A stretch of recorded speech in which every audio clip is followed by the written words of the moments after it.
Fever Eastern Conference Coach of the Month, Stephanie White.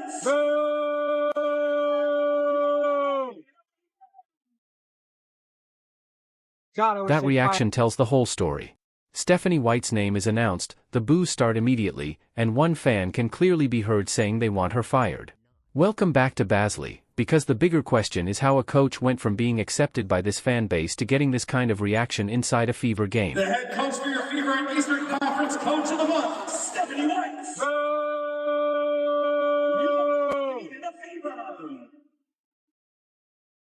And hearing it twice matters because this was not someone describing the atmosphere after the game. This was the actual moment that people had been asking to see. You can debate how many fans joined in, and you can debate whether it represents every Fever fan, but you cannot deny that there were audible boos when Stephanie White was introduced. What makes this interesting is the timing. The creator says that when he previously traveled to Indiana and spoke with fans and season ticket holders, their attitude toward White was completely different. So, something clearly changed. The real question is what caused that change. Blaming one loss or one substitution would be too simple. There may be several reasons behind the growing frustration. And later, another part of the story shows just how quickly the tension around this team has moved beyond normal basketball criticism. This is the current state in Indianapolis. Now, I told y'all, man, I went to Indiana, I think 3 times or 2 times. I can't remember, probably 2 times. The fans rock with Stephanie White when I was there. I reported after the game, before the game, spoke with fans, season ticket holders. I talked to a young lady that Caitlin Clarkson gave multiple pair of shoes with. They love Stephanie. That comparison is important. According to the creator, fans he spoke with during earlier trips to Indiana supported White. He says he talked to people around the arena and heard positive reactions toward her. Now he is seeing footage of fans booing the same coach. That does not mean everyone in Indianapolis has suddenly turned against her, and one video cannot prove that. But it does show a clear group of frustrated fans that may not have been as visible before. Coaches can survive losing streaks, questionable rotations, and even strong criticism on social media. What is harder to ignore is when that frustration moves from online posts and comments into the arena. When paying customers start showing their frustration in real time, management may see the situation differently. That is where this stops being only a basketball argument and becomes a problem of public perception. Now, the fans have turned heel against Stephanie. This should not come as no surprise. Anytime you see a coach throwing their players under the bus, you're not going to be taken in well with that particular fan base. And this is exactly what Stephanie White is currently experiencing during this last little stretch of Now Indiana. we get the creator's explanation for why he thinks the mood has changed. He believes White has publicly talked about her players in a way that some fans see as throwing them under the bus. That is his interpretation, not an official explanation from the Fever, but it gets to the emotional reason behind the backlash. Fans may criticize their own players, but when they feel the coach is not protecting those same players, the relationship can change very quickly. And with Caitlin Clark on the team, every coaching decision gets even more attention because so many people are watching closely and care deeply about how she is being used. One timeout becomes a debate. One substitution becomes a debate. One post-game comment becomes another debate. These moments keep building until the conversation is no longer about one play or one game. It becomes a bigger question about whether fans trust the coach at all. That is the dangerous position White could be in. Once a fan base starts viewing every decision through distrust, even the right decisions can be met with boos and criticism. And I'm sticking to what I said, man. I do not believe Stephanie will coach this team next year. I think they're going to be forced to fire her. See, the people got power. See, a lot of fans don't understand the power that they have. We have all of the power. If you stop watching the games, stop going to the games, they are forced to make Creator goes even further and predicts that White will not coach this team next season. We do not have evidence in this footage that Indiana has made that decision, so this should be treated as his prediction, not as a confirmed report. However, his larger point about fan pressure is worth looking at. Fans do have influence, but one angry crowd cannot simply force a team to fire a coach. Their influence comes through attention, attendance, merchandise sales, television interest, sponsorship value, and the overall public mood around the franchise. Management still has to make basketball decisions based on performance, contracts, and long-term plans. But sports organizations do pay attention when fan frustration becomes impossible to ignore. That is why boos inside the arena can matter more than another viral social media post. Social media reactions can be dismissed as coming from a small group of loud fans, but an arena reaction is harder to ignore because those are people who actually bought tickets and showed up. The biggest question now is whether this becomes a pattern. One game is just one moment.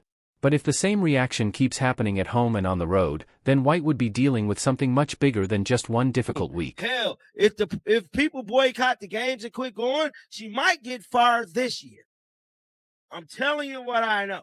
This is big business, and Stephanie White is bad for business. And if you're an owner of any business, you don't want anybody that's employed by your company messing up your pockets because it hurts. This is where the argument moves from basketball to business. The creator says a boycott could speed up change and calls White bad for business. That is a strong claim, and there is no evidence here that the Fever are considering a coaching change because of a boycott. But think about what could actually worry a front office.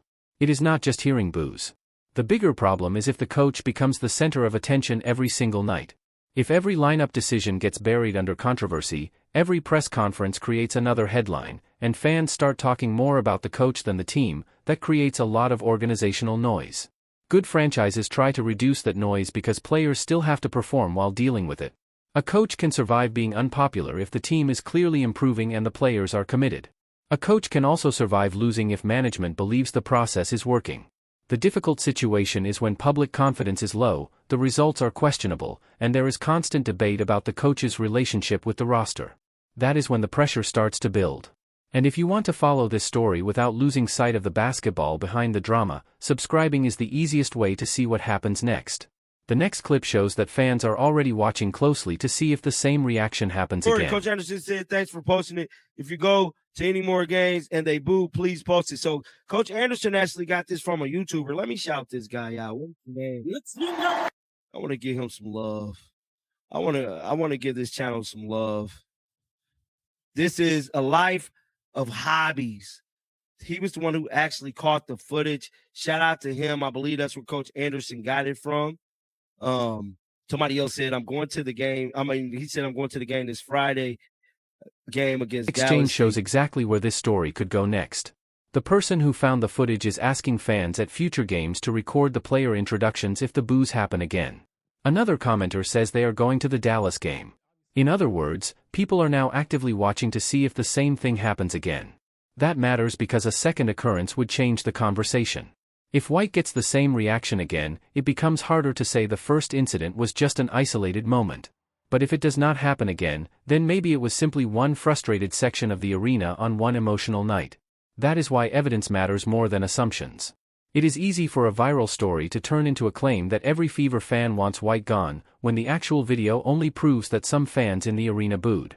The more accurate way to describe it is that the frustration is real enough to have reached the arena, and now people are watching to see whether it continues.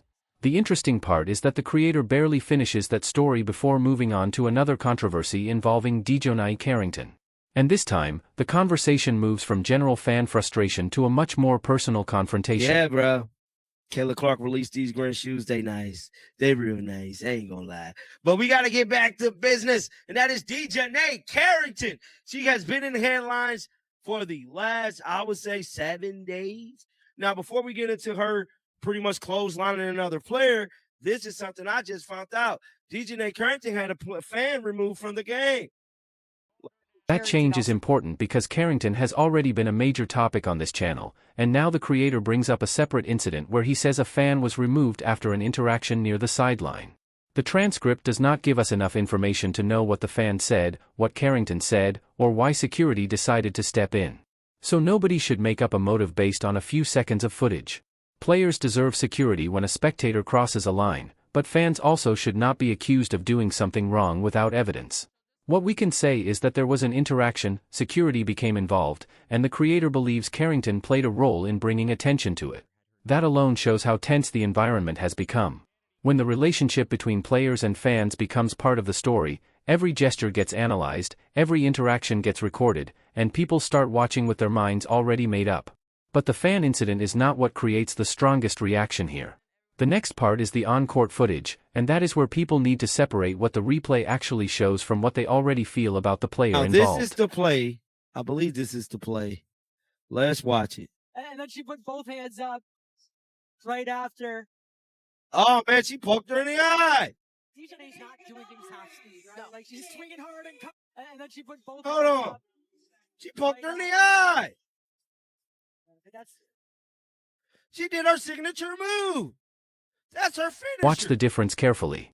The replay appears to show contact near the opponent's face, and the commentators immediately react as if Carrington caught her around the eye area. But the video alone cannot prove what Carrington intended.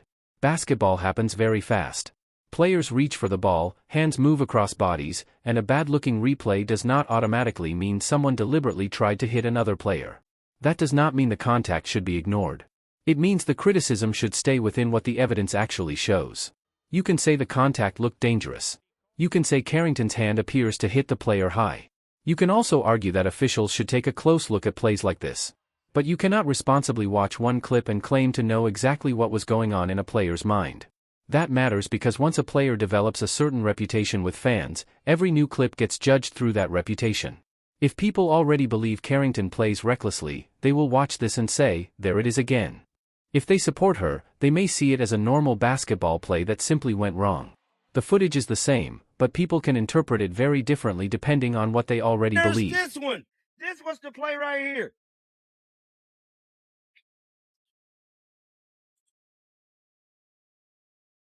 She can't say, bro, she the dirtiest player in the league, bro. Hands down. Djonai Carrington is the dirtiest player in the league.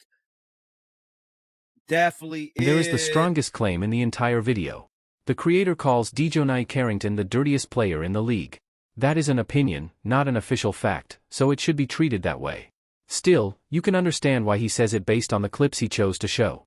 He is not reacting to just one play. He is connecting several different plays, Carrington's past controversies, and another clip where he believes the contact went too far. The problem with having a reputation in sports is that it can become a cycle. A hard foul from a player without a bad reputation may simply be called physical basketball. But the same foul from a player who is already seen as reckless can be treated as proof of a larger pattern. That is why Carrington is in a difficult position publicly. Even when her intent cannot be proven, people are no longer judging only the current play. They are judging it based on everything they remember about her. That distinction is important because criticism is stronger when it is specific. If a play is dangerous, call the play dangerous. If an official calls it a flagrant foul, talk about that ruling. If a player has been involved in several controversial moments, then discuss the pattern. But calling someone malicious requires much stronger evidence than a slow-motion reaction clip can usually provide. There is also another side to this. Physical basketball has always been part of the game. Defenders are expected to play aggressively, challenge shots, stop easy scoring opportunities, and make opponents uncomfortable. The league cannot remove all contact without changing the sport. At the same time, players need to be protected when contact moves away from a normal basketball action and toward the head or face. That is why consistent officiating matters so much. Fans should not decide how serious a play is based on which player they like or dislike. The same action should be judged the same way whether it comes from Carrington, Caitlin Clark, Cunningham, Aaliyah Boston, or anyone else. When enforcement starts to feel based on a player's reputation, every controversial call creates more arguments and conspiracy theories. The league's best solution is simple: clear rules, consistent reviews, and explanations that make sense from one game to the next. Right now, emotions are so high that almost any controversial contact can turn into a much bigger argument about the entire WNBA. Poking players in the eye, getting fans removed. Wow. Poking players in the eye and getting fans removed is how the creator describes the situation. But notice that two completely different issues are being combined into one story about Carrington. That is why context is important. The contact on the court can be judged by watching the replay, but the fan removal cannot be judged fairly without knowing exactly what happened during the exchange. Putting both situations together makes the story seem bigger, but it can also make people believe things that have not actually been proven.